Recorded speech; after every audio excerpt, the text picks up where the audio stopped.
The Dave Hooker Show. A presentation of Off the Hook Sports. Objective insight, expertise, top guests. Available on YouTube, Apple, Spotify, and the Off the Hook Sports app. Download now for free. Also available on offthehooksports.com.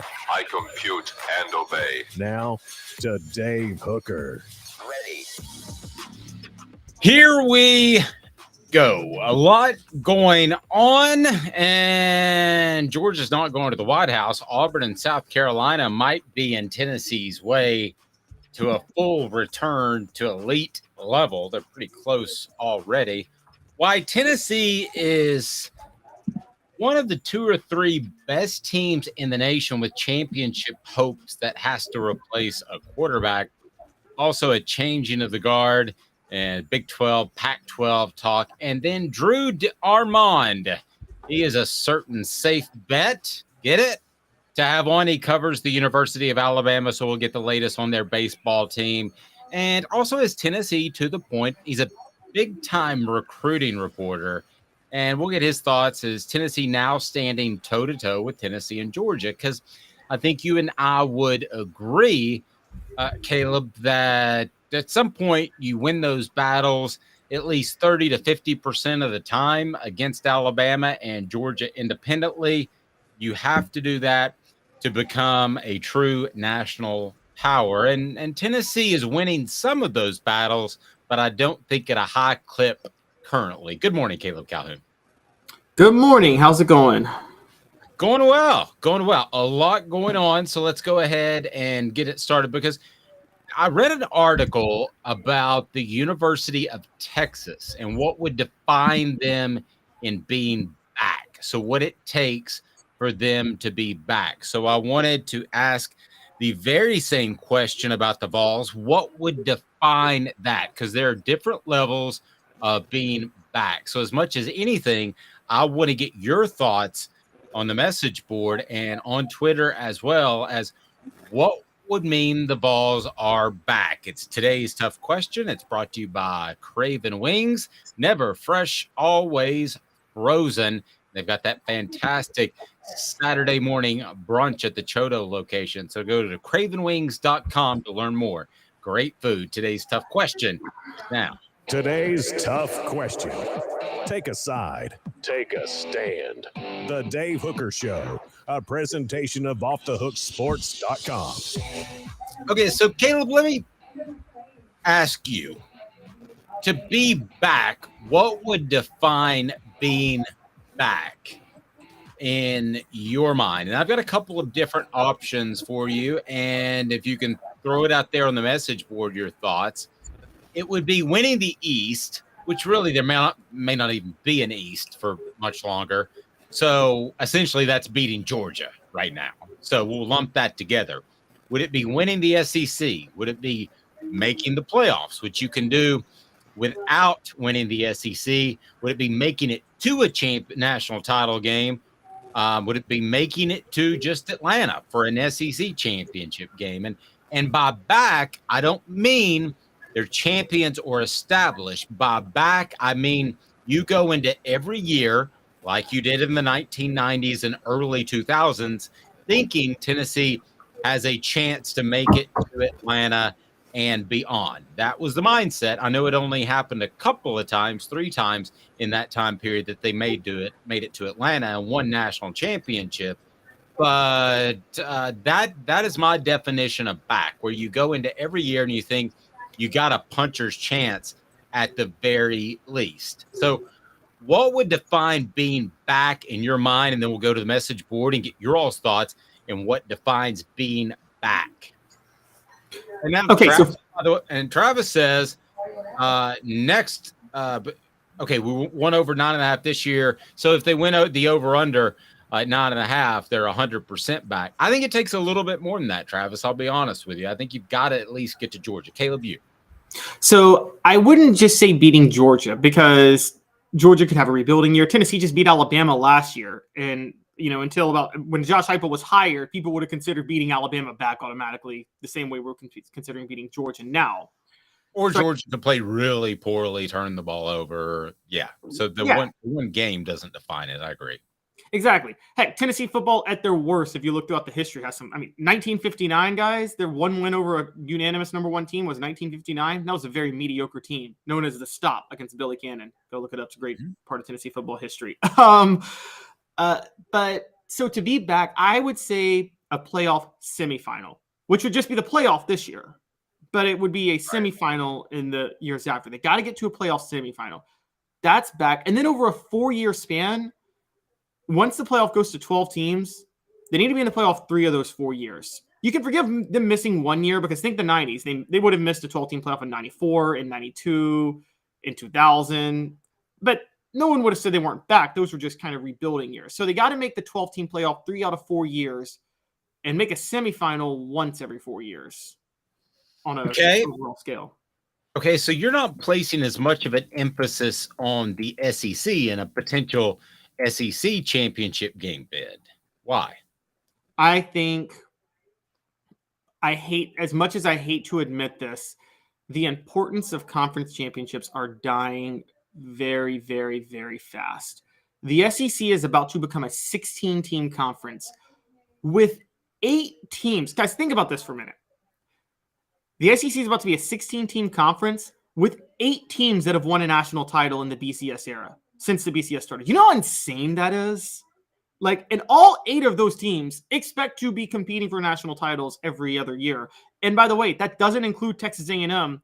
That has all that. You would at least agree, Dave, whatever you think of Jimbo Fisher, Texas A&M has the resources to be right there with all the other programs, don't they?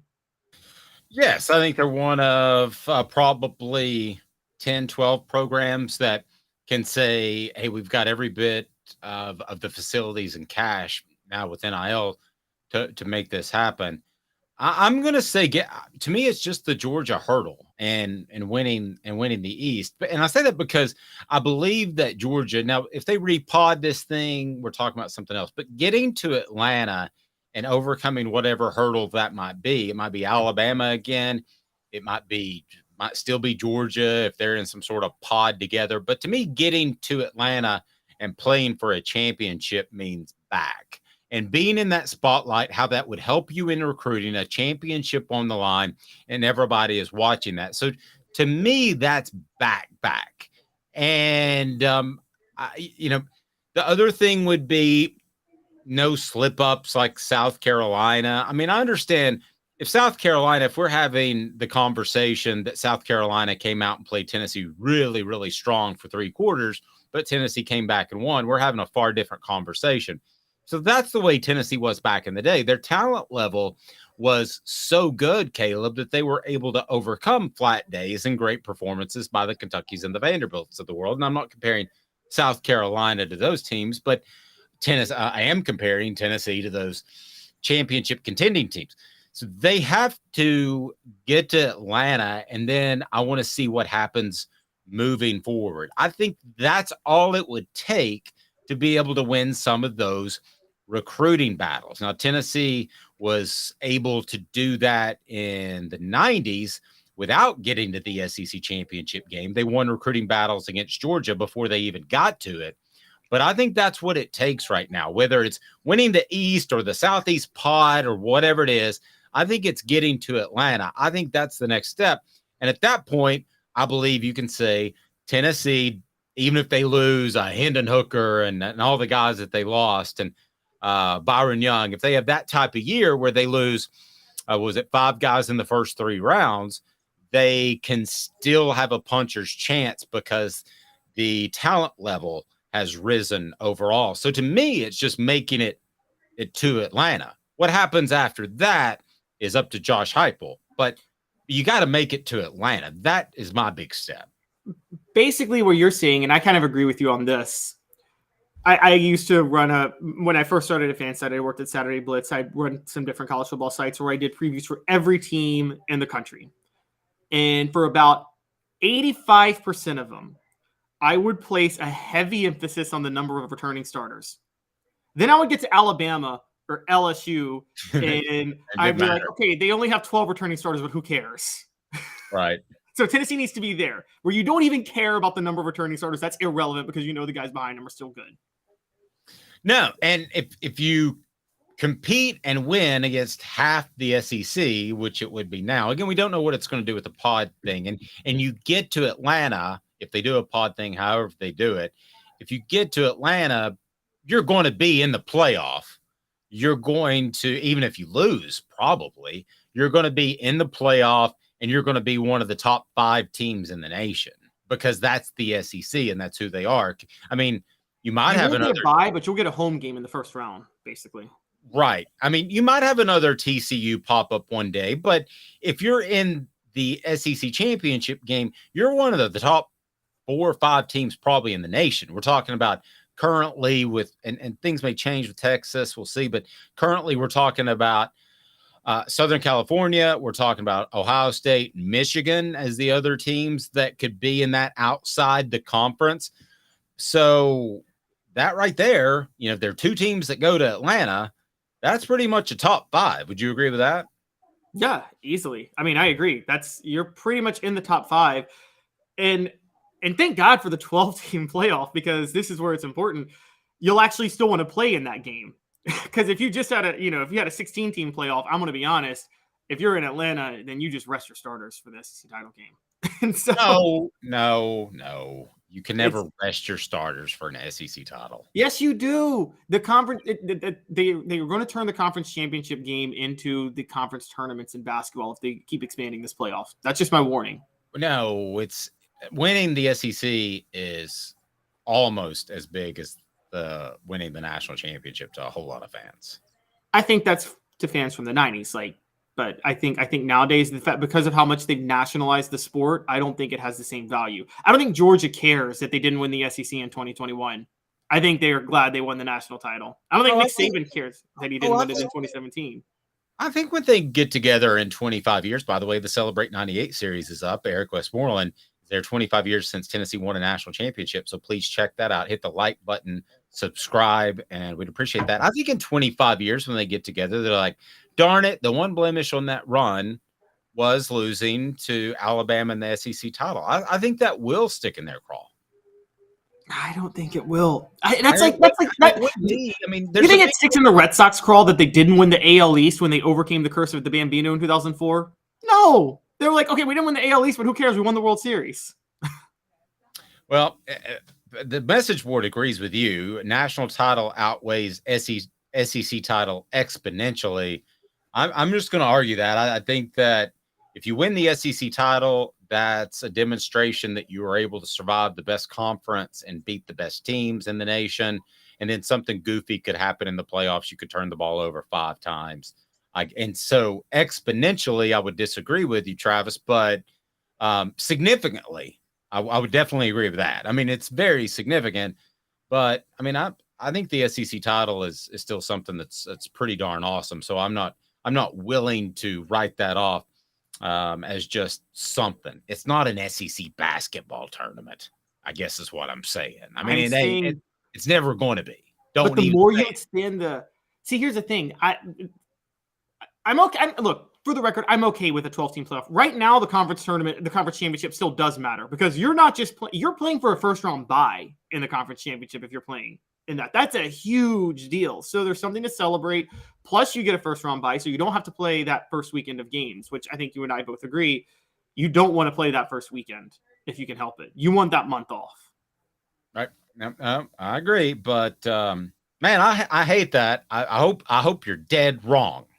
Because for the record, you may be right, but the SEC title should mean something. For the record, for the first 60 years of the SEC's existence, there wasn't a conference title game, and winning the conference title was still a big deal. I mean, so it's if you're hanging a banner, whether or not it's conference a title big games deal. are arbitrary or not. If you're hanging a banner, it's a big deal, and they would hang a banner. They would hang an SEC championship. You can hang a banner for winning the NIT, right? Well, I know Bassey Lawn and Garden, man alive, it's worth the ride. Bassey Lawn and Garden has the mowers you need for your industrial and commercial fleet.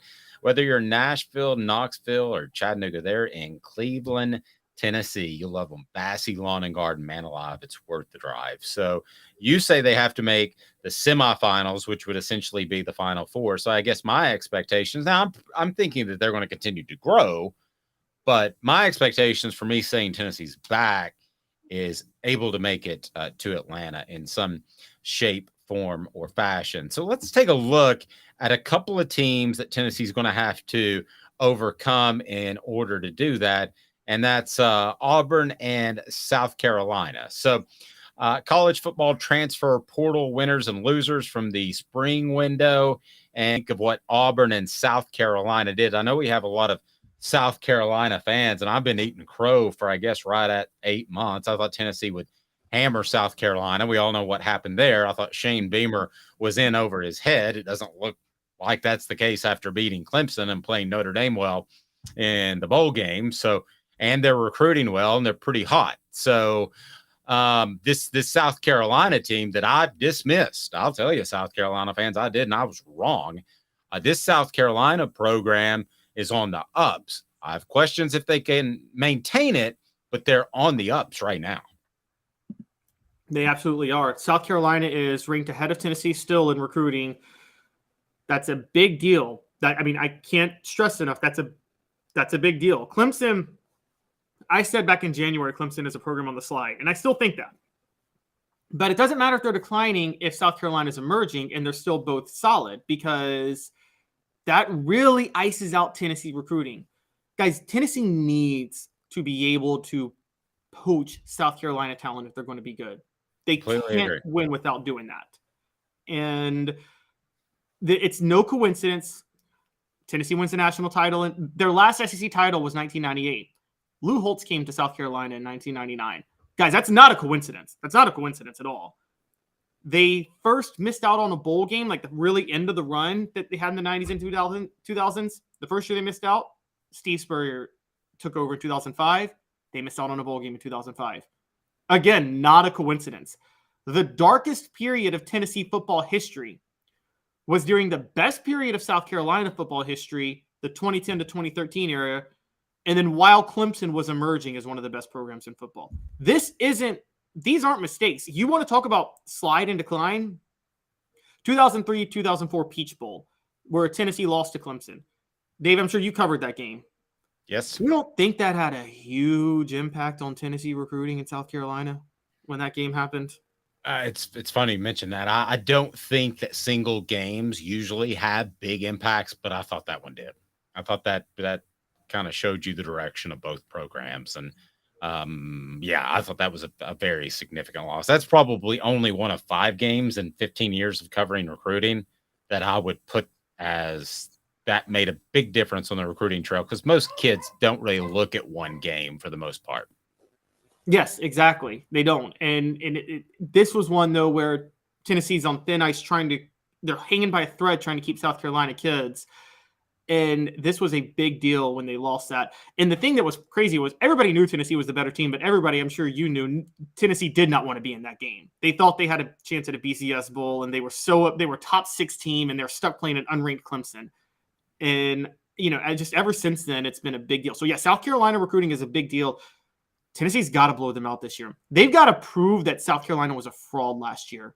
That almost has to be a circle of a game as Alabama, Florida, and Georgia. Because if they can't destroy South Carolina and prove that last year was a complete fraud, if they let South Carolina hang around, they're in big, big, big trouble. It's like the serial killer in a slasher film, guys. You gotta like, you can't, in the slasher films, Dave, when they punch Michael Myers and he's knocked out and they think they're good and then he gets back up. No, you got to chop Michael Myers' head off. You got to chop South Carolina's head off. I don't watch scary movies because they scare me.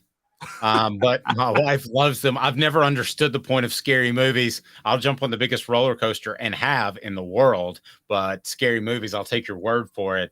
So the other team that Tennessee needs to be concerned about may be a bit of a surprise. It was to me when Caleb suggested it. Portions of the program brought to you by Campbell, Cunningham, Taylor, and Hahn. No contacts. How about that?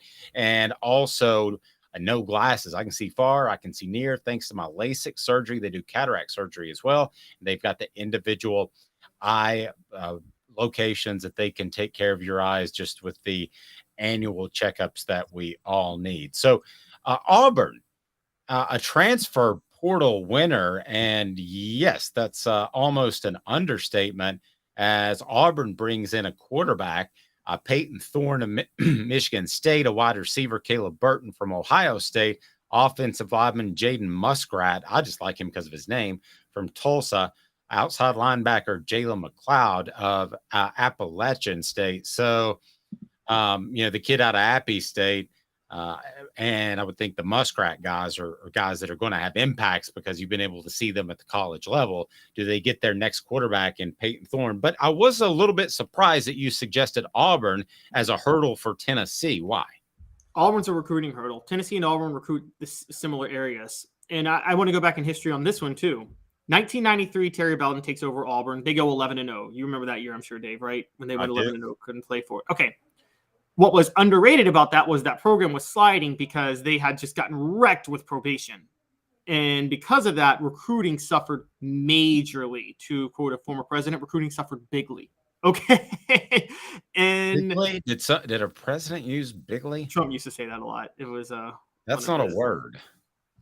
He would say it. It's nevertheless, we got a little politics coming up, and it's as far as I want to go into. So go ahead, give me your bigly answer to why Auburn's so disconcerting. Okay, so they suffered in recruiting. Don't pretend that didn't have a huge help on Tennessee being able to poach Georgia. Georgia being down, because Auburn is one of the schools that likes to poach Georgia.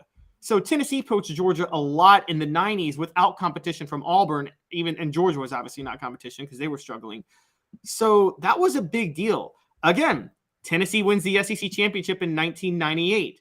I mean, that's their last SEC title. Yes, they beat Auburn, and I know Auburn played for the SEC title in 97. Anybody that knows college football knows that the SEC West during that time was like a minor league conference, wasn't it? I mean, it was a garbage division during that time period. Yes. Auburn's scary for, I think, a couple of different reasons. Hugh Freeze, if he still has the recruiting ties that he once had, is going to be really, really good at Memphis, right? And there are 2 or 3 of those cats he's going to win, and Tennessee wants. So Memphis becomes very much more a competitive battlefield that it always has been, but enter Auburn, and because particularly with Lane Kiffin at Ole Miss already still there, getting Memphis kids. So yeah, you have Lane at Ole Miss, and then as you know, because you're from Memphis, it's just not a one college town. I mean, it's almost like going to Atlanta, where you bump into somebody and you say, who do you root for? And you have no idea who they're going to say. But if you're in Knoxville, they 9 times out of 10 say Tennessee. If you're in Tuscaloosa, 9 times. But for those that haven't been to Memphis, it's just a wide open state. You don't know where those cats are going. So even Atlanta and New Orleans, they still at least lean to Georgia and LSU. There's no lean in Memphis whatsoever. Every SEC team has a fan base in Memphis. I don't think so really in Atlanta. I mean, just because because it's so cosmopolitan. And yeah, that's true. You're right. And I've co-hosted the sub-hosted the Chuck Oliver show, and he's a firm believer you hit on all schools. Now that's a syndicated show, but nevertheless, it's a weird deal. I mean, I bumped into people and they're like Michigan State. I bump into people like UCLA. It just, now if you get what's called the NAT line by recruiters, do you know what that means? No. Okay. So, when you're driving south in the summer and your windshield's fine, and then suddenly you hit the gnats start hitting your windshield. Oh, yeah. So that's just about probably 50 miles south of Atlanta. You hit the gnat line. At that point, everybody is Georgia fans. You will not find a fan anywhere else below the gnat line. And it's really tough to get guys out of there. As a matter of fact, I bumped into a guy at the gym this morning from Warner Robins, and it made me think of Jason Respert, to go way back in time, center for the University of Tennessee. You remember him? Jason Respert. Yep. To go a little more recent, I think Marquez Callaway's from Warner Robins too. Yeah. So I below the gnat line, I'm with you. On the outside of the perimeter of Atlanta, I'm with you, but that's pretty cosmopolitan. You and I would both agree, despite the impact that Auburn and South Carolina could have on Tennessee's recruiting, we would both agree that Georgia is the behemoth they have to top in recruiting, right? That is the elephant in the room, and that's the difference between now. If there's one difference between now and the 90s, it's Georgia. But it doesn't help that Auburn and South Carolina are making moves too. Yeah, you can finish second to Alabama in recruiting. And if you do that for 3 straight years and you're ahead of Georgia, you're going to win a national title. Exactly. Bingo, bango. There's just absolutely. By the way, this is a threat to Alabama too, long term. And when Nick Saban retires, it's hard. There's so much competition in this area. Everybody's going for the Georgia kids. Put it that way. That is the state. You got 6 schools all fighting for Georgia kids. In South Carolina, secondary, obviously. And guys, it's difficult for Tennessee. Georgia not going to the White House. Political or not, we'll chat. I say yes. Caleb covers politics. He might have some insight, but they have declined going to the White House, which I'll just go ahead and tell you, I think it's a slap in the face. Coming up next, Off the Hook Sports. To own the more that owns every job, then get to Vassy Lawn and Garden in Cleveland and get you a Toro. I'm David Vassy, here to talk to you about Toro. With a Toro Zero Turn, you'll get more out of every minute and you'll reach the finish line faster. At Vassy's, we like to say, no matter if you're mowing 3 acres a week or 11 lawns a day, homeowners and business owners alike find confidence in equipment they can trust from top to bottom. Vassy Lawn and Garden, Highway 60 North in Cleveland. Man alive, it's worth the drive. Hi, Mike Davis here with City Heating and Air, reminding you to always dare to compare. Our team provides quality local heating and air service, installation, and maintenance across East Tennessee. We use only the best equipment like American Standard heating and air conditioning for your residential, new construction, or commercial needs. Honesty, dependability, and customer satisfaction have been the cornerstones of our business since 1961. City Heat and Air. Dare to compare.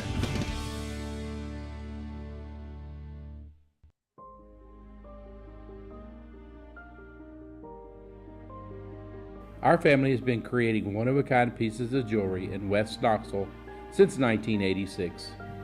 Each piece is a combination of unique processes that bring your idea to life. Every day in our shop, a truly special item with a story all its own is being manufactured in our facility, bringing the history and family sentiment into a whole new generation of life. We're grateful that you chose us to be Knoxville's best jeweler, a title that we value and respect. Because to me, being a jeweler and owning a jewelry store are not the same thing. I'm Rick Terry, I'm a jeweler, and we want to be your jeweler. Kingston Pike and Campbell Station Road in the heart of Farragut, and downtown on Gay Street right next to the Tennessee Theater.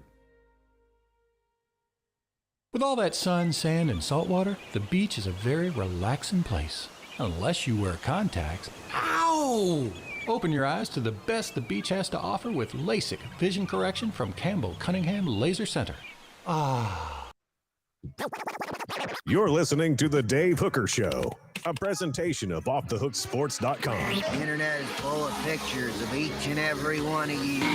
Available on YouTube, Apple, Spotify, and the Off the Hook Sports app. Download now for free. Is there nothing you people can't do? Also available on OffTheHookSports.com. I've said this before, and I decided, I guess back in 1996, while still a student at Tennessee, that I found it best, if I'm not going to have to cover politics, if I'm not going to have to go out and cover just terrible things such as car wrecks and stuff, and I'm not going to be a part of the news, there's no purpose of me sharing my politics with you. Now, people like Clay Travis would disagree with me, and that's fine. He's doing all right for himself. Good for you.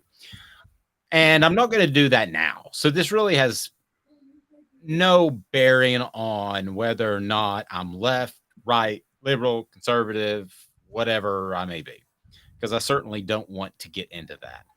But Georgia will not visit the White House, and they have said that, unfortunately, the date suggested is not feasible given the student-athlete calendar and time of the year. However, we are appreciative of the invitation and look forward to other opportunities for Georgia teams moving forward. What do you make of that?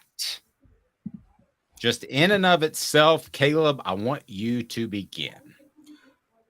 I'm going to be honest. And this has nothing to do with how I feel of the job he is doing politically whatsoever.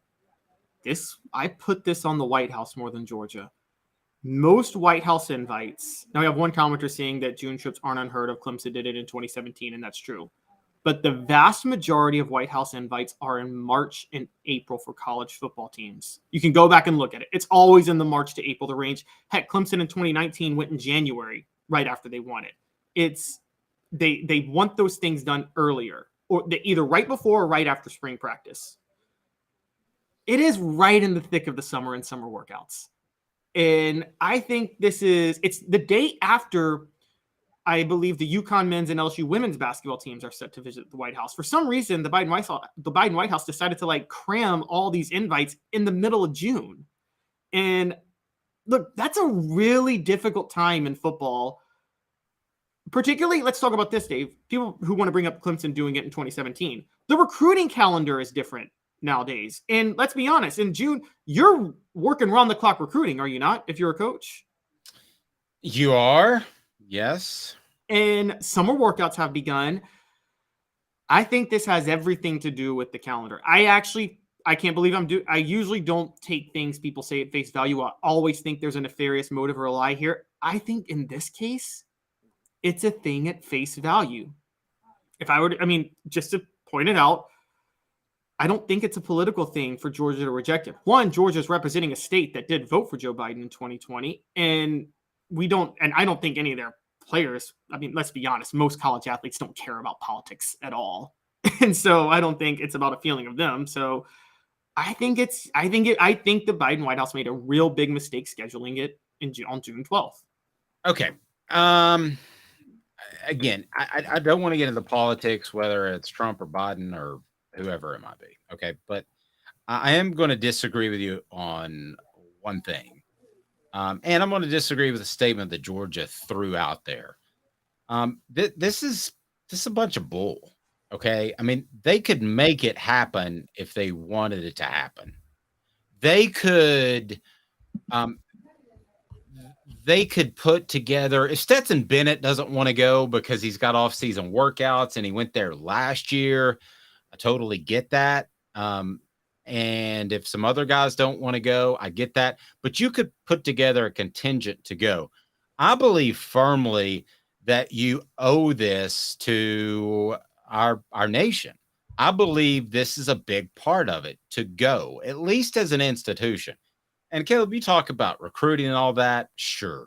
But is there any better recruiting than being at the White House and the national coverage you would get? And we're hopping on private planes, guys, and going in and out. It's not even a full day for them to visit the White House.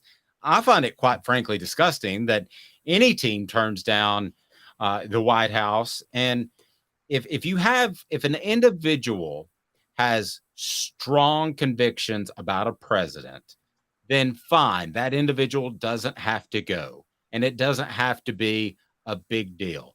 However, if you are an institution that is state funded and you basically thumb your nose because of the timing, forget the politics. I don't care if it's Abraham Lincoln there. I think it's disappointing. And Travis posted on the board, Kirby probably asked the team and they said they didn't want to go. This makes twice they haven't gone. Did they not go last year as well? There was still COVID last year. So they had COVID restrictions on White House visits last year. Okay. Well, so that to me is even more disappointing because it's an opportunity to go. If he asked the players and they didn't want to go, well, that's fine if that's the way you want to do it. But does he poll the players whether or not they're going to go for it on key fourth downs? Does he poll the players about the game plan on an upcoming Saturday? Asking players, if that's the case, you don't know what you're going to get out of the players, for goodness sake. Also, okay, I have to say this. The reason I have a hard time the players said, no, we don't want to go. Okay. Let's talk about a large percentage of these players' demographics. Their moms are the reason Georgia voted for Joe Biden. This is like, that's Joe Biden's key demographic. We know what I'm talking about here, guys. There's no way their moms would have allowed them to say no to that.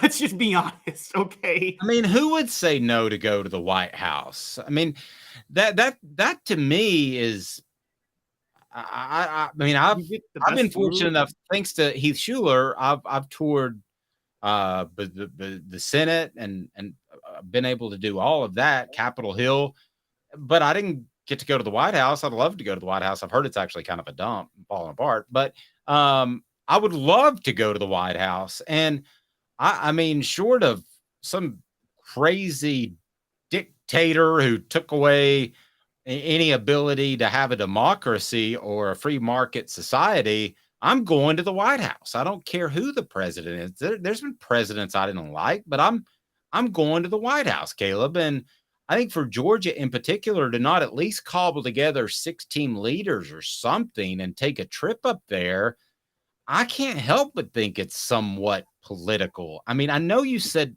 it isn't, and you know more about politics than I do. I'll stay in my lane on this, but I mean, why can't you get a private plane to go? And again, it's like the people that used to not like the Lady Vols because they didn't like women's athletics and the women's team was better than the guys. I'm like, listen, that is a 3-hour television commercial in the Final Four that millions of people are watching.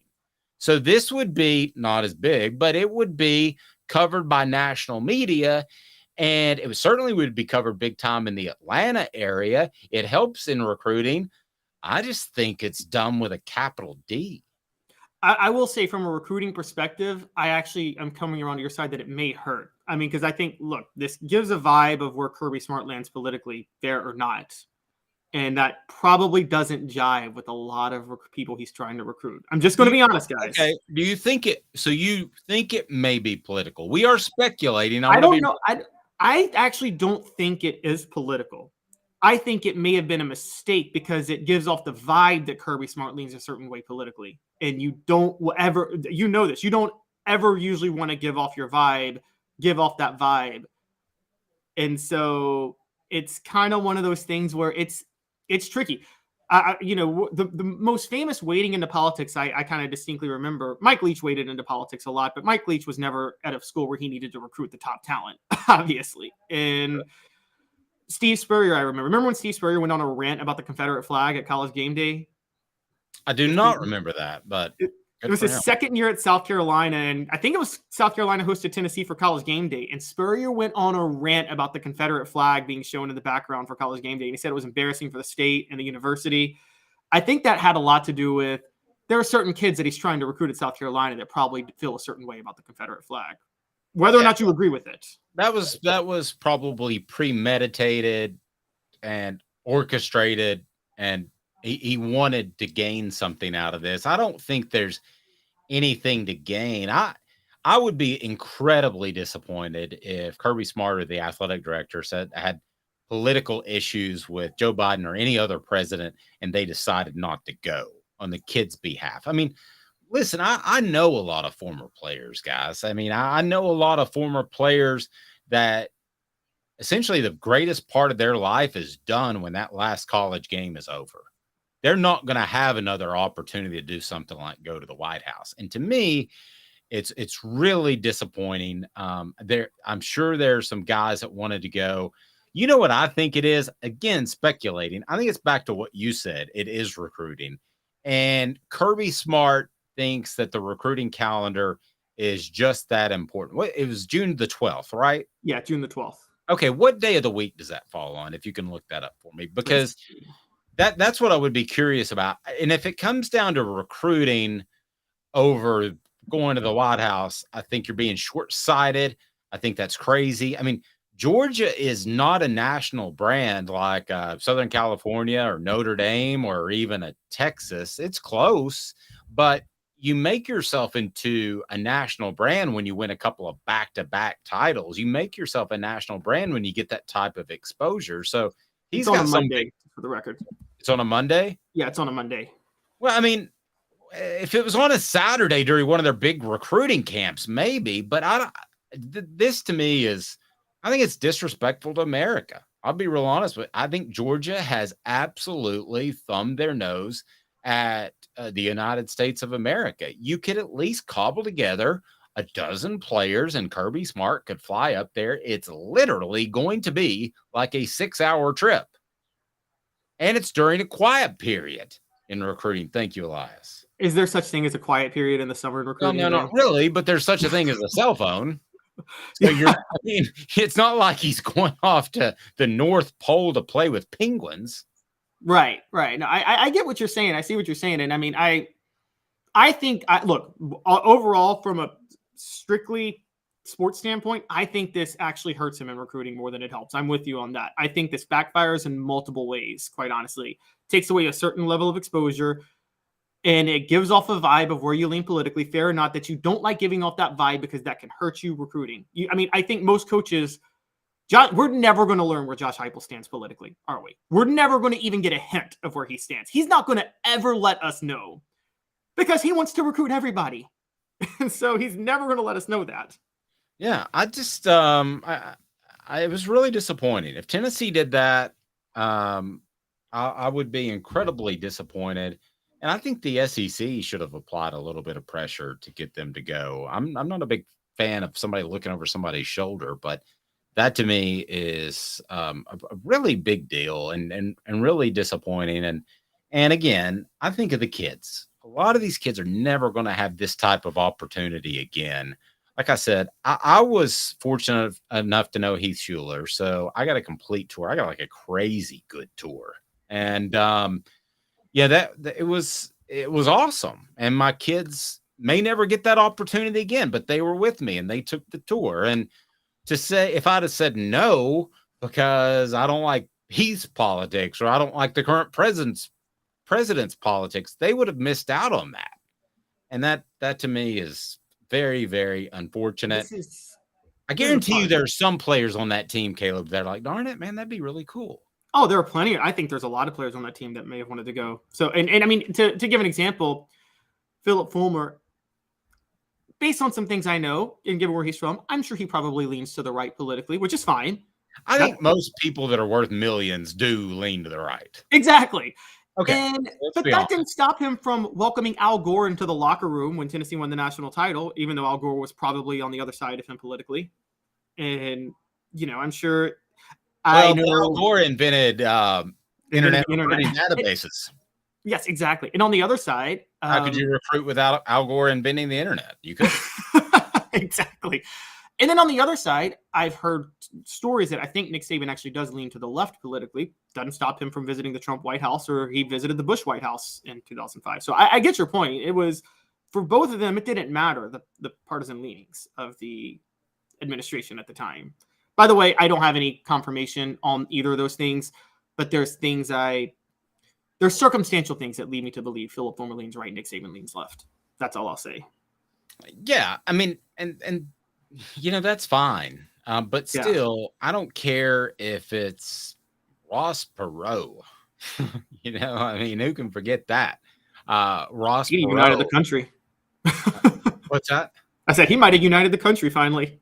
Yeah, I don't care who it is. I don't care. I mean, how crazy you may think the person is. I know a lot of people think that Donald Trump's crazy. I know a lot of people think that Joe Biden's crazy, and I'm not real crazy about the run we've had of presidents lately on both sides. But if they call me, I almost feel like it's a civic duty. Is that too strong? No, I got you. I mean, I understand. I totally understand the sentiment on that. I mean, if I were to do something great in my life and the White House called me and said, we would like for you to bring your family and your coworkers at Off the Hook Sports because you have changed the face of broadcasting, we're going to go. And I'll be darn mad at you if you don't go. No, I agree. Press it. I'm not going to make it an issue, but. No, I get it. I think, remember, this is the same. The Biden White House stuck their foot in their mouths when Jill Biden wanted to invite the losing team from the women's national championship game to the White House. Remember that? And Angel Reese kind of humiliated her. I think that was agreed. That was a little silly. Yeah. Yeah. And so it was, I mean, that was kind of one of those things that Look, what was the first team, Caleb, that did make it political? It's been during my lifetime where there was. I think don't it was a remember professional teams. There were team. individuals who made it political. There was a hockey player. Okay, so the funny thing is Tom Brady skipped out on the Obama invite after going Bush 3 times, but that wasn't because he's conservative or liberal. That's because Obama apparently made a joke about Deflategate that Tom Brady took personal. Well, and then Tom Brady is the type. He's one of the few that could call up and get a tour of the White House anytime he wanted it. So it's not like his kids would be missing out. Like these kids would be missing out. And there was a hockey player from Alabama who said that during Obama's tenure, who said he wouldn't visit the White House because he has objections to spending policies in Washington, which was like, I want to say Golden State after one of their championships. Steph Curry. Yeah, that was Steph Curry said it, and then Kevin Durant said it, and then it was hilarious. But a few Golden State people were floating it, and then in typical Trump fashion, he's like, "You guys don't want invitation rescinded," and he tweeted out invitation rescinded. Yeah, that's like when you say, "I'm not going to the party that I wasn't invited to." Yes, exactly. Yeah, I don't want to go to your party. Or the other is like Jada Pinkett saying she's boycotting the Oscars in 2017 when she wasn't invited. Yes. Or the other one is, well, you're fired. No, I quit. Yeah, exactly. I mean, that's what that was. It doesn't work like that. All right, conference talk. Big 12, Pac-12. Where will we be in 5, 6, 7 years? I mean, 2 years ago, the Big 12 seemed left for dead. Now it looks like the Pac-12 is in trouble with not being able to get a TV deal. I got to be honest with you. I think the more and more we look at this, I think it's going to be the SEC, Big Ten, and another conference. So, and I think there's going to be, I believe personally, and people would call me biased because I'm from the South, I believe it's going to be the SEC is 1A and the Big Ten is going to be 1B. And then I think whatever this Big 12 thing ends up happening is going to be like 3. And then I think the Pac-12 is going to be like 18. I think that the fall off is going to be significant. And I don't know that there's necessarily going to be a Pac-12. No, the question is, look, we talked Monday about how I believe Florida State, Clemson, and Virginia Tech and Miami, I think they're working behind the scenes to make sure that the ACC gets torpedoed, that they don't just leave the ACC, that the conference collapses. The Pac-12, you're right, 2 years ago, Big 12 was left for dead.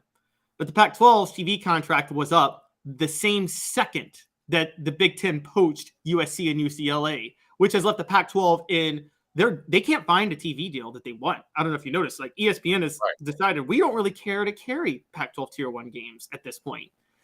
And so all of a sudden the Big 12, which was we always felt the Big 12 was on the least stable ground of the 5 conferences, maybe the third most stable now. And I think what they're doing, and guys, you guys should check this out with Josh Pate on YouTube. He has I watch him a lot. I know I cite him, but he has a great take on this, which is that the Big 12 hired, I think, a Rock Nation guy from the Asian company to kind of run the show, be their commissioner. They're not going to doctrinally live by the pageantry of college football that we all loved that made it great for 50 years. Honestly, that's fine. The Big 12 has to do something different if they're going to be afloat. The Pac-12 and the ACC are going to still try to live by that. And the Big 12 is thinking, all right, we're going to do something different. They're playing a game in Mexico, I think, next year or in a couple of years. They're trying to put games in Mexico. They're doing all these different things to try to make it a national, like, hip brand. Now, the SEC and the Big Ten don't have to do that because the SEC and the Big Ten are just loaded with dominant schools that are just going to bring in revenue. They're going to print money. But the Big 12 has to be creative and think of different things to do. They're finessing. I can appreciate being creative, but that's just stupid. Oh, I get it because, and that's exactly what Josh Pate said, funny enough, because his point, and I think you agree, half the selling point of college football is you don't pay for the game. You pay for the whole experience of the game day environment at a college campus. Well, and the other part that's important about football is that, hey, you play on a field that you know is going to be a good field. The NFL had to pull a game from there because the field wasn't up to par. There are a lot of Hispanic fans of the Dallas Cowboys. So you'll see them go down there, and the Raiders as well. And they get a really good showing. But I mean, who in creation is going to show up for an Iowa State tilt? Well, yeah, no, I agree. They would have to put some Texas teams in there. I mean, literally, if you show up in there and if you make this commitment that you're going to go and you show up in there like 25,000 fans, you look like a bunch of idiots. Yes, but I think the Big 12 has kind of this idea of let's make some of these teams that are in Texas that play in big cities almost more like pro teams at the college level, kind of how the Hurricanes marketed themselves in Miami over the years. I think that's kind of their plan. And that's a better plan than what the Pac-12 has. Look, they're just trying things. The Pac-12 is trying nothing. And the Pac-12 is left for dead. And I think the Big 12, something I was listening to yesterday, it was on 365 Sports. They were saying that the Big 12, that the holdup with the Pac-12, the reason there hasn't been any more movement with the Big 10, Pac-12, is everybody's waiting to see what TV deal the Pac-12 signs. The minute they finally get that TV deal, that's when you're going to see Oregon and Washington and all these other schools leave. Guys, Oregon and Washington is leaving the Pac-12. They're joining the Big 10. I don't know when, but they're joining the Big 10. It's over. It's over. If there's and speaking of, because somebody posted on our message board, could the Big 10 reach down into Florida, which I guess would be Florida State, Miami? That would sound crazy 3 years ago, but nobody thought that they were going to go get USC and UCLA. So I guess it's possible. Is there any team that you absolutely, if you're the SEC, if you're Greg Sankey, you're like, I do not want them to get that team? Florida State, Clemson, Virginia Tech, North Carolina. I go now. I think that it's two. It's number one is Notre Dame. I don't think you want Notre Dame going there. I think you're fine with them being on their own. I think that would create a lot of natural rivalries within the conference. You and I both aren't high on Notre Dame as a championship program, but it still is what it is, and it's very traditionally programmed. And I think North Carolina would be second. Those are the ones that would concern me. If I caught wind, and I'm Greg Sankey, that the Big Ten is making a run at Notre Dame, I'm calling Notre Dame. And it may not make sense regionally, but it is still Notre Dame. Yeah, but I think it's over. I don't know when, but Notre Dame's going to the Big Ten. They're going to end up in the Big Ten. I don't know when, but they're going to end up in the Big Ten. And I don't think the SEC still has a better brand. I'm sorry? We probably said that 15, 20 years ago, though, right? No, 15, 20 years ago, again, something happened 2 years ago, last year, that changed for everything. The Big Ten got an NBC deal. Notre Dame is not alone on NBC anymore. So that's where things have changed dramatically. And once the ACC gets iced out, I mean, the revenue from the revenue sharing of these conferences will be more than what Notre Dame can bring in. And Notre Dame, and quite honestly, I'm going to tell you this. I'll tell you how the Big Ten can leverage Notre Dame in. Big Ten can go to NBC and say, we won all the primetime games on NBC. You better put Notre Dame at like 11 a.m. or noon or something like that. That could be their strong arm. Basically say to Notre Dame, we're going to screw over your time slot on NBC unless you come join us. And that's a big deal. Go ahead. Sorry. No, I'm sorry. Yeah, I was just going to say that. But even if Notre Dame joins, the SEC still has larger brands overall. The SEC's only flaw is Greg Sankey hasn't negotiated as good a deals as the Big Ten. And he's got to get better about that. Portions of the program brought to you by Zul Beer, xulbeer.com. Check them out. They have parking and they have great panoramic views in downtown Knoxville. You will love Zul Beer, xulbeer.com. Again, worldwide award-winning craft beers. Also, don't forget about that Celebrate 98 series. Eric Westmoreland is up on our YouTube channel, and we will have, I'd say he was pretty clutch in the Arkansas game, Caleb. I don't know about you. The guy's name is Billy Ratliff. That's kind of important. Yeah, that worked out pretty well. 2 minutes off the hook sports. Our family has been creating jewelry since 1986, each piece unique with a story all its own. I'm Rick Terry with Rick Terry Jewelry Designs.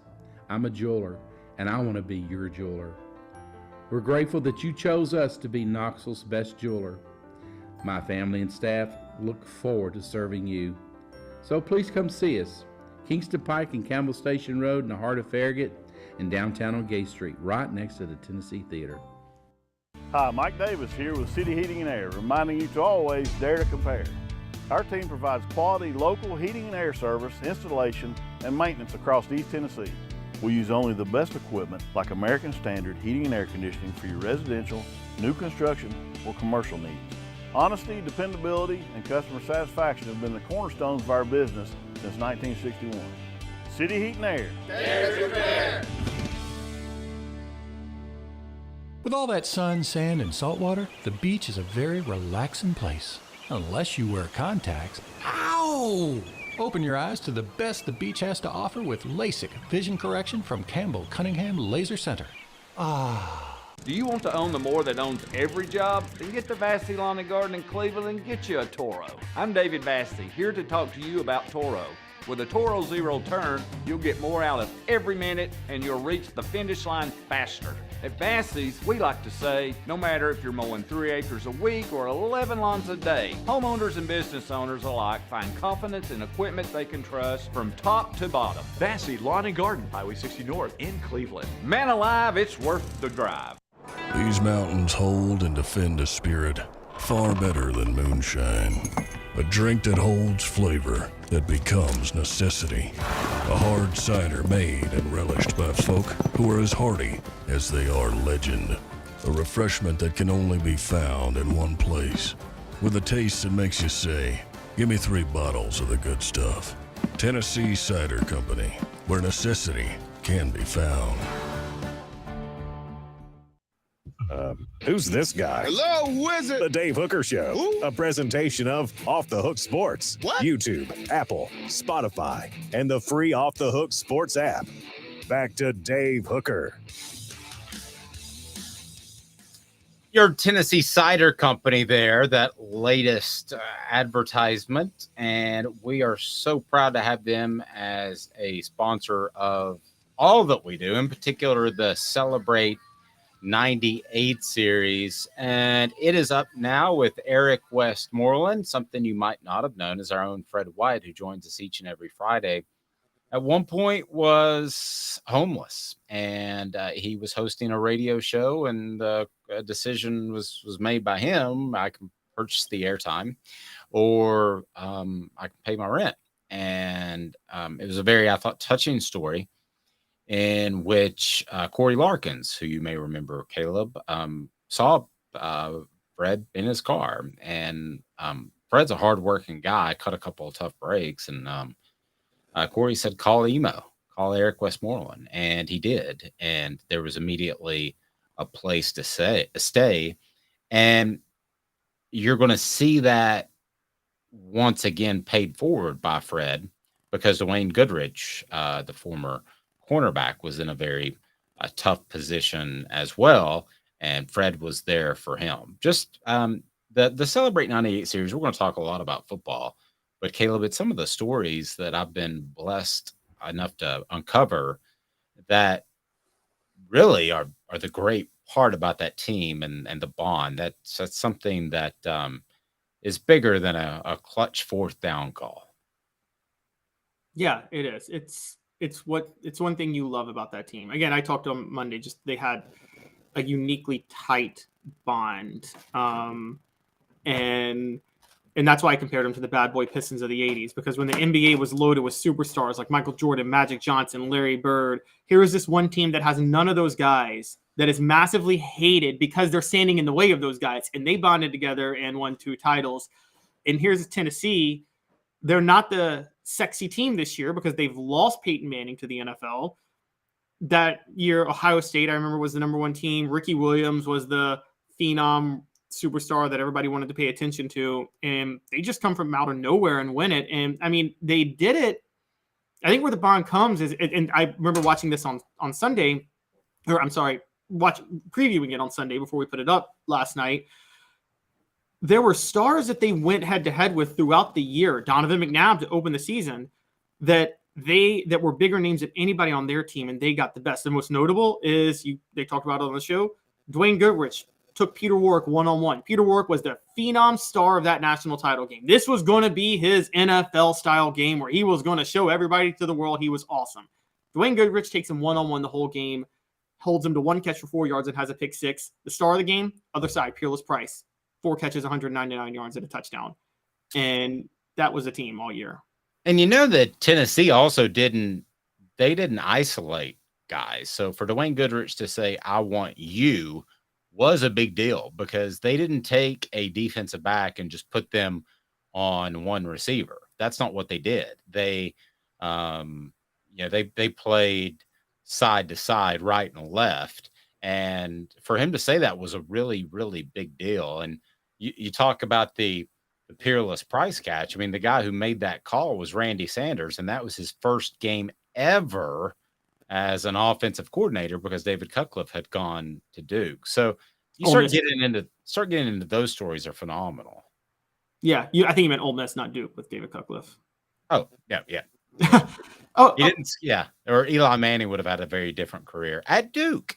But anyway, yeah, he went to Ole Miss.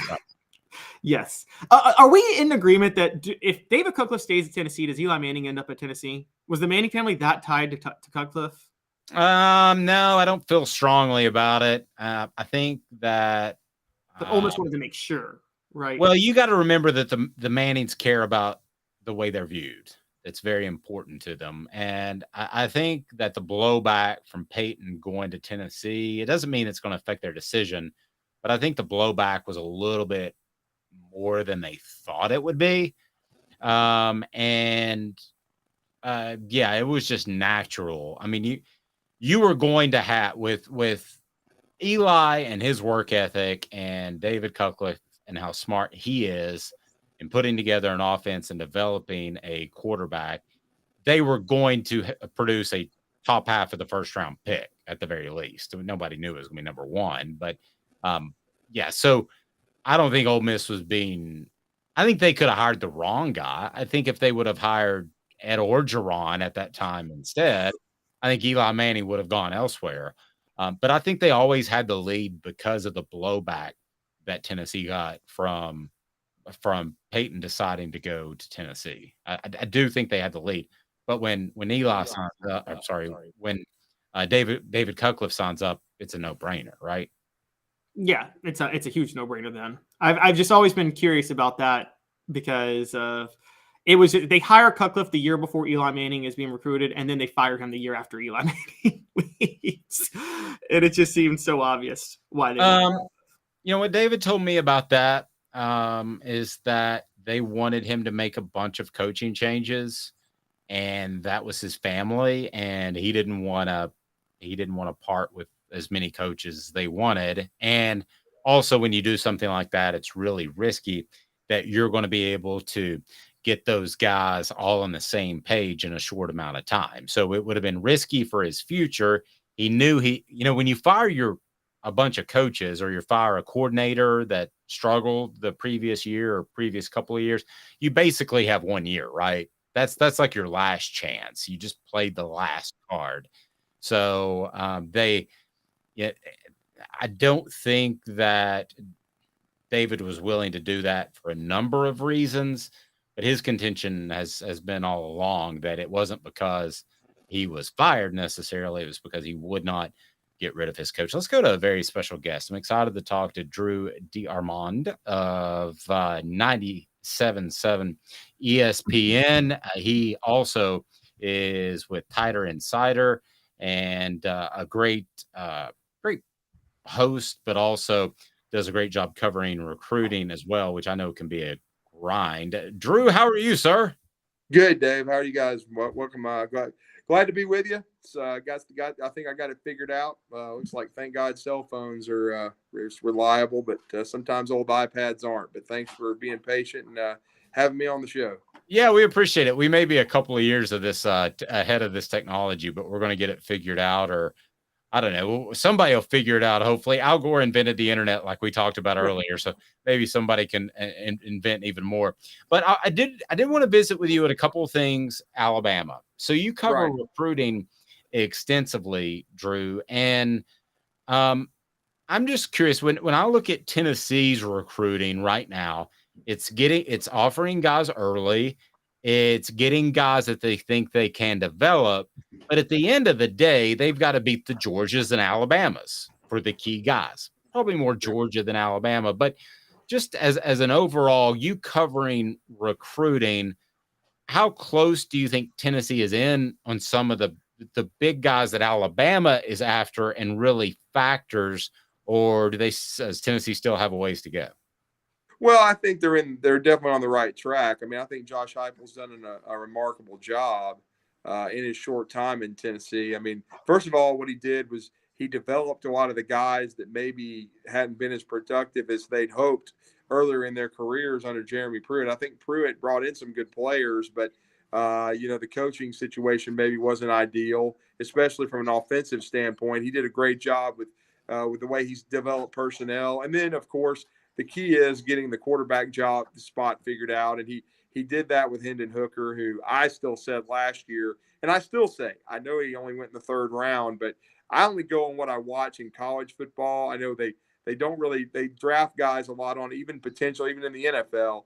I thought Bryce Young and Hendon were the two best collegiate quarterbacks that I saw last year. No disrespect to Caleb Williams. I know he won the Heisman, but when Hendon was healthy and then when Bryce Young was rolling, I thought they were the two best. I thought the best game in college football last year was that Alabama-Tennessee game when you saw two quarterbacks playing at such a high level that it's a 52-49 game in regulation.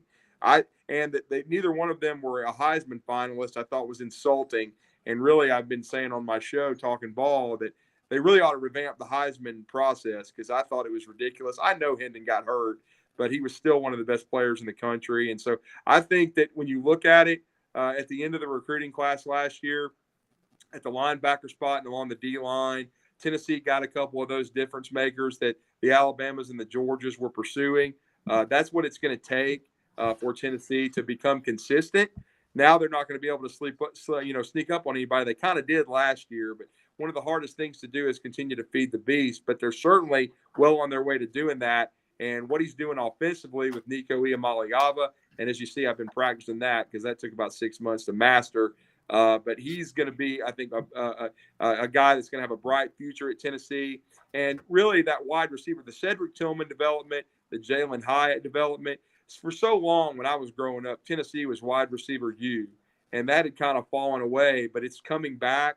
And I think that's because of Josh Heupel and what he's doing. But they need to start stacking recruiting classes. I thought this was his best one this past year, and they're off to a strong start now. And if they stack it with another top 10, then I think Tennessee's well on the way because their next goal, they beat Alabama, but their next goal is to conquer Georgia, who's the best program right now. And they played Georgia. They got physically manhandled a little bit last year, but again, they're on the right track. It's just the line of scrimmage that's going to have to get a little bit better. But I think Coach Heupel and his staff are approaching recruiting the right way, and certainly it's their momentum is good. And you see the kids they're mentioned with a lot of the buzz. Ain't no 3-stars anymore. Not really a lot of 4s, a lot of 4s and 5s, and that's what it takes. It takes a lot of Jimmies and Joes, not as much X's and O's, to win at the highest level in the SEC. So you're in the weeds of recruiting. You are seeing a difference in terms of who Tennessee's linked with? Yeah, no doubt. I mean, but the one problem that Tennessee has, and this is not their fault, they're in a state where there's not as much talent. Now, there's going to be, 4 to 5 guys a year. They need to get those dudes that are big-time prospects, but there's not 10 to 15. So Tennessee has to recruit well nationally. Philip Fulmer did that really, really well. And they rated Atlanta and Georgia a lot and got some really great players. And they've started to do a little bit of that. They've even come into Alabama, and they've gotten some under-the-radar guys. Like Squirrel White had a really nice Orange Bowl. He's got a chance to be a really nice slot speed guy for them. They've come into Alabama. They got Beeson Lang, who was an underrated guy that some other SEC schools wanted. And that's another thing that I've been impressed with Josh Heupel is he hasn't been afraid to rattle the cages of Alabama and Auburn and come into the state of Alabama and recruit. He's certainly done that, and he's certainly starting to do a much better job in the state of Tennessee. You saw what they did last year at the end of the year, getting the best player in the states right from under Alabama out when it looked like he was going to come to the Tide. So, again, I think they're doing a really nice job. And the key, though, to the drill is they got Iamaleava from California. They're going to have to recruit nationally to probably fill a lot of their needs because the state of Tennessee is good at football but not great. and that's the key for Josh Heupel. But he has a lot of contacts. He was at Oklahoma for a long time. And, of course, at Missouri as an offensive coordinator, so he was already familiar with the SEC. So I think his approach is good. And I think the more offensive success they have, they're going to become an even sexier program. You look at what Lincoln Riley's done at Oklahoma and now what he's doing at USC. Josh Heupel has a chance to be right up there with the offensive masterminds. And let's face it, guys, defense still wins championships, but offense is what sells tickets. And he certainly knows how to put together an offensive system. And Tennessee is going to start becoming one of those it schools. If Joe Milton lights it up and becomes an NFL draft pick after this year, Tennessee is going to become one of the hottest brands offensively in recruiting. It's interesting, especially coming from an Alabama perspective. All right, let's turn to Alabama because I want to get your thoughts on spring and then Nick Saban with another fantastic recruiting class. I think he's going to coach till he's like 220, like Methuselah. But first of all, in spring, Alabama picks up a transfer quarterback. We wondered from afar, is that a sign of desperation that Ty Simpson and Jalen Milroe didn't get it done in spring? How did you read that? Well, I read it that they weren't satisfied yet with the development of Jalen Milroe, who's going into his third year and who I've watched extensively. And I'll say this on your show, he's probably the best athlete that I've ever seen at quarterback at Alabama. But as you guys know, because Joe Milton can throw the ball, he's even told people 100 yards. Joe Milton is extremely fast. But that's not all what quarterbacking is, because if it was just about being physical, he never would have lost the job to Hendon Hooker. Hendon Hooker is was a tremendous quarterback from the neck up, was a great athlete in his own right, but was a great quarterback. And I think Jalen Milroe has been under development since he got there. He came out of Katy, Texas, in an offense that wasn't supremely it was simplistic. It wasn't a sophisticated passing scheme. He's having to develop. He didn't get a lot of playing time the first year behind Bryce. He was redshirting. And last year he got a little bit due to injury, but struggled throwing the ball. It's always been with him consistency. He'll rip 2 great throws, and he'll make 8 that kind of make you shake your head. And so I think Coach Saban was still concerned about that after spring. Ty Simpson had an opportunity. Y'all are very familiar with him from Martin, Tennessee. His father, the head coach at UT Martin, played the Vols. They were. I think they thought he had a golden opportunity to win the job. I thought he would separate before the spring, guys, but he did not. There wasn't a lot of separation. And I think when Coach Saban and Tommy Rees, his new OC, put their heads together after the A-Day game on April 22nd, they thought, okay, we've got 4 dudes. We've got Dylan Lonergan, who we really like, true freshman from Brookwood in Georgia. But again, he has no experience. Eli Holstein from Zachary, Louisiana, has no experience. And our other 2 guys have barely any. So they wanted to add some experience and competition to the room. Ty Buckner is a guy, Tyler Buckner, that Tommy Rees recruited out of San Diego, was very high on. He talked Brian Kelly into not taking a transfer quarterback 2 years ago when Jack Cohen got done because they thought Buckner was going to be the guy. He started out, struggled a little bit early last year. Then he got hurt, and then he came back and was MVP of the Gator Bowl. But the Pine kid who went to Arizona State filled in, was okay, not great. And I think Marcus Freeman realized we've got to add more experience and more talent. And they did that with certainly the young man, Sam Hartman from Wake Forest. And then he beat out Buckner. And when that happened, Rees pounced. And they knew this kid might move on if he didn't, win the job in the spring. He has some experience. He's a much better athlete than people understand. He's a really shifty, nifty runner, but he's also developing as a passer. But I will say this, guys, it ain't going to be a 3-horse race. You can't do that in college football. It's got to be 2 guys. And I still think it points to Ty Simpson if he matures and steps up, because I thought Ty took some steps forward. If he takes more forward in the fall, I still think it's going to be Ty or Buckner, and that we'll see Milroe probably move on. But again, I thought Milroe would move on after Buckner came in and he stayed. So it's going to be a really interesting next couple of months in Tuscaloosa. But I think it's a quarterback position that has potential, but not a lot of experience. And so I think that's what concerned Nick Saban and Tommy Rees. I know Caleb wants to jump in here. I want to remind everybody to hit that like button and follow Drew DeArmond. Am I pronouncing your last name correctly? Mine's easy, Hooker, but you don't want that. Well, yeah, it's you're very, very close. It's DeArmond. and it's got kind of a French origin in it. But hey, that's I appreciate it. Yeah, it's Drew DeArmond, and yeah, I've been doing this now for about 8 years, Dave, and I know you've got this show rolling, and always appreciate opportunities to come on shows like this and talk some football, and I appreciate it, and I'm enjoying the conversation, and certainly Alabama and Tennessee. I think it's better for the SEC for Tennessee to be good, and now with that win for the Vols, there's a lot of juice in this rivalry all of a sudden. Well, we're definitely not letting you out of here yet, but how do people follow you on Twitter? Yeah, absolutely. They can follow me at DrewD977ESPN. That's my personal account. Our station is 977 ESPN in the Rocket City of Huntsville, just near the Tennessee line and in North Alabama. And then, of course, we have our new streaming channel, and that's what I just wrapped up. It's called The Blitz Sports. We talk recruiting a lot on that show. We talked some today with Rodney Orr, my partner at TighterInsider.com. He's the patriarch and owner of that great site, and we cover Alabama like no other, and it was great catching up with him because Alabama got the big commitment from Trey Amos, the corner, who had a lot of offers from around the Power Five, and Alabama needed to add some experience and depth in their secondary after the spring, and they may not be done with Jalen Key of UAB, so we'll see, but that's kind of the storylines we're following right now. Drew, you're knee deep, obviously, in the recruiting in Alabama and in the state, and I want to get back to a Heupel comparison because sometimes the barometer for what's the offense of the future is who beats Alabama. And obviously Josh Heupel and Tennessee beat Alabama last year.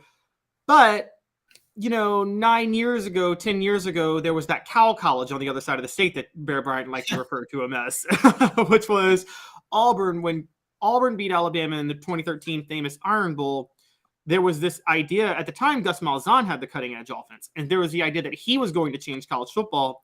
And then he stalled for 10 years and never really matched what he did.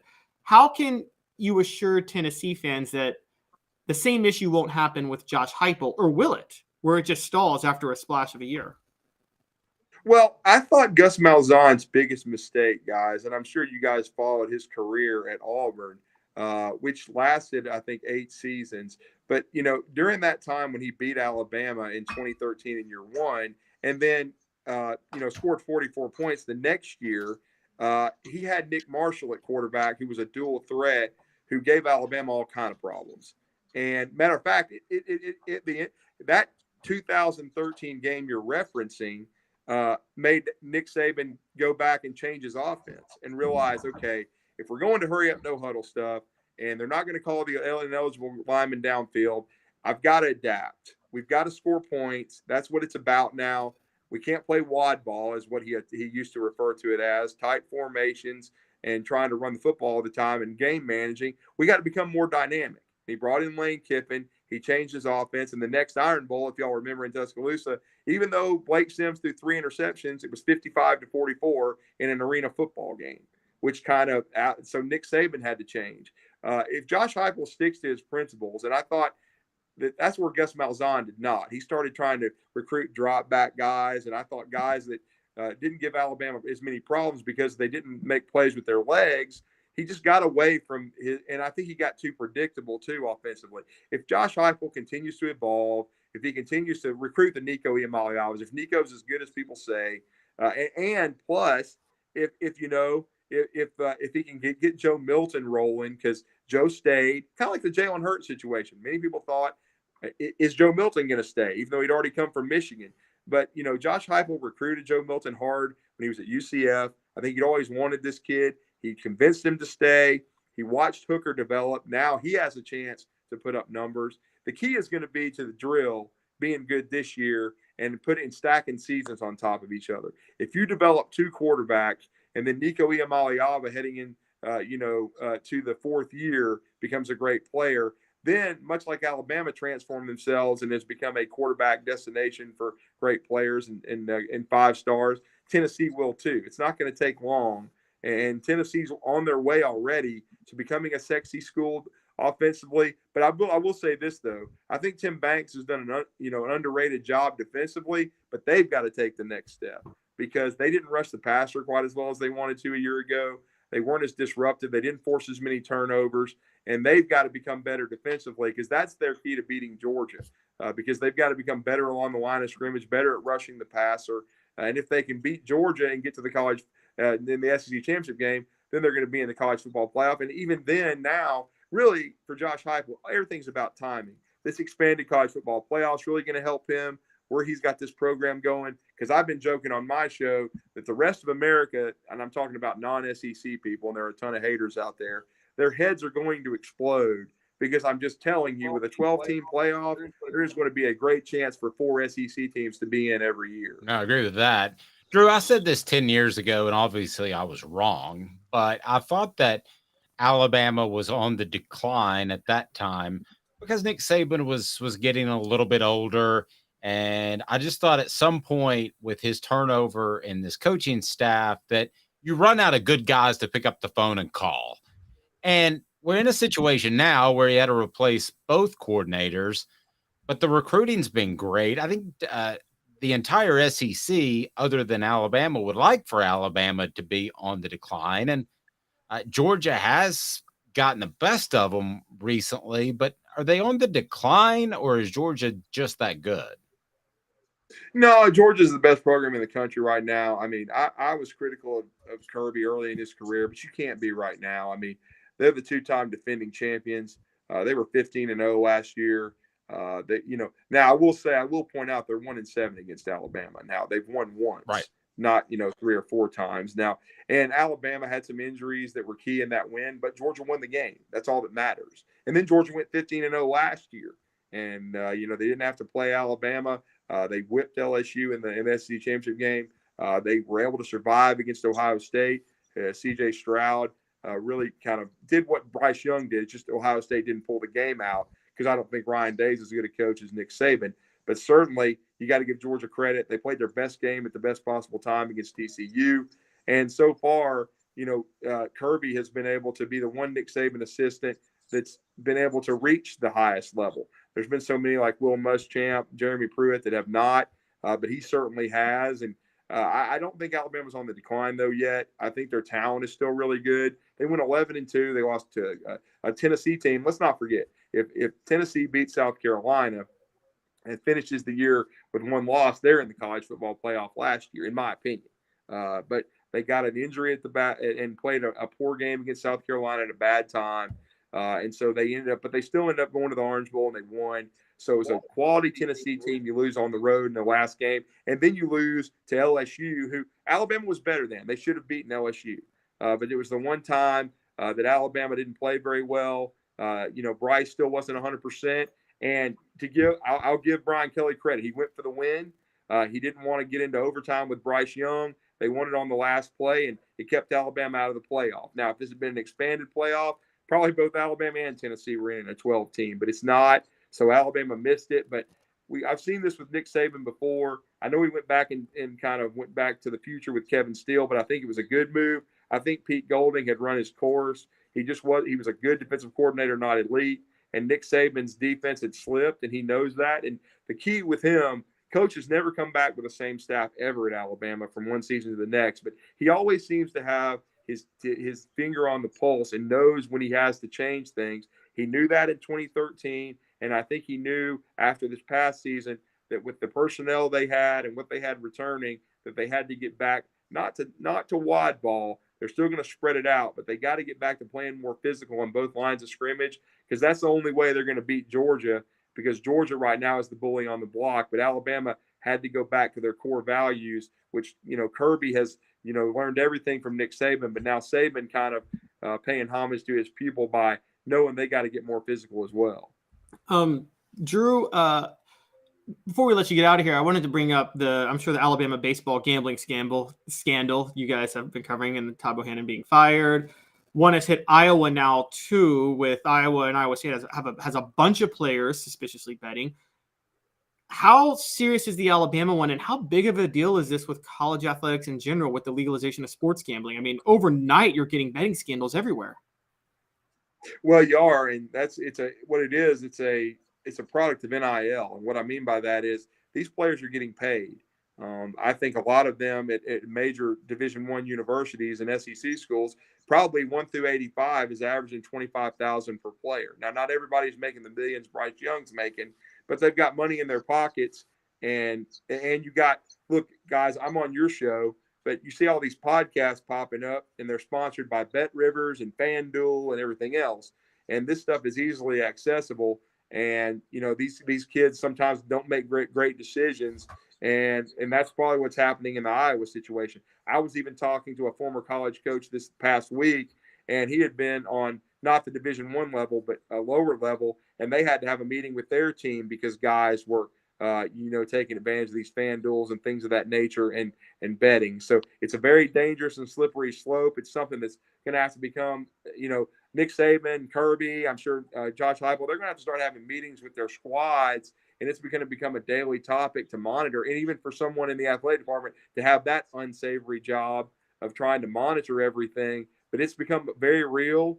Brad Bohannon, I knew him very well. We'd had him on my show many times on Talking Ball. We had a great relationship. I went to cover Alabama a lot, and I was shocked. I mean, when I heard the story break, I thought it was just maybe a parent found out that Luke Coleman was injured and told a friend. He ran to maybe make a bet. I never thought it was going to involve a player or coach. I was naive. And it didn't involve any players, it doesn't sound like, from what we hear, even other coaches. But Brad Bohannon, I mean, it's so shocking and stunning that instead of worrying about beating LSU, you're betting on your team to lose, and you're caught on camera making a bet, I mean, an hour before the game against LSU. It's just unforgivable. And in a lot of ways, it's a lot more serious than what Hugh Freeze was accused of doing and fired for at Ole Miss. Even what Jeremy Pruitt was fired for, because when you're talking about the integrity of the game and potentially throwing games, I mean, that's like the Pete Rose situation. That's Brad Bohannon's career is probably over. And so it's just been a surreal time and one of the craziest I've ever seen. Even more so, I mean, with the Brandon Miller situation, the Alabama basketball is well documented. But to be honest with you, this was even more shocking and just disheartening. And if you're a player playing, busting your tail for Brad Bohannon, and you find out he bet on you to lose, how do you play for that guy? Now, I mean, I don't know. And you really even shouldn't bet on your own team to win for different reasons, especially in baseball. You shouldn't be betting at all. Yeah. But wow, I mean, it's just crazy to do that. You're that high profile a guy at a school like Alabama, you got a problem. You got to be a degenerate gambler if you're doing something like that. And it's just a very sad situation. But I do commend the players and coaches at Alabama for responding for beating a really good Vandy team. They got a win over Troy last night. We'll see what the rest of the season holds, but certainly it's been a tough, 6 months for the Alabama athletic department. No doubt about that. And for Greg Burns. Okay, but Drew, here's my take on this is that the way Alabama handled it as an athletic department is they leaked out that no players were involved. They leaked out that to one of my friends, Andy Staples, with the Athletic, and that's been reported by a couple of different people. But there was no statement to come out that I'm aware of to say no players were involved. I've just seen these little things start really small and get really big over time. So if I said you have to make a bet that this continues to grow or this is the end of it, what would you bet being closer to the situation? Because it just looks like something that could continue to fester and grow to me from the outside. Well, I mean, the NCAA is going to investigate Brad Bohannon and Alabama baseball, so it's not over by any stretch. Alabama's going to be in lockstep with the NCAA, and they were in. And I know Greg Byrne was in lockstep with Greg Sankey and telling him about the situation, and then quickly moving, at warp speed to remove Brad Bohannon. But yeah, I mean, it's not over. The betting is illegal is a violation. It is an NCAA violation. So certainly the NCAA is going to look into this. If Alabama's handled everything properly and crossed the I's, crossed the T's and dotted the I's, pardon me, if they've done their due diligence as a department, and we don't know that yet, but if they handle everything the right way, if they truly looked into this situation and they continue, I'm sure they will continue to with the players and the coaches, then they can get out in front of this. And I don't think it'll be a huge issue going forward for the baseball program, but with the NCAA, they're unpredictable. You can never say never. They make examples out of programs at times. If they uncover anything more later on with a player or another coach, I'm sure that it could lead to sanctions. So it's just something to monitor. But I mean, it's never good when your head coach is released for something like that. I've never seen it in college baseball. When I was starting to think of betting scandals, I started thinking about Boston College back in the 80s. And then I started thinking in Arizona State, Stephen Headache Smith, who was caught shaving points. But honestly, I've never seen a coach like directly implicated. So certainly it's not fun for Greg Byrne right now. And that's a situation they're going to continue to monitor. And I can't say for sure that it's over, but certainly they're trying to get on top of it.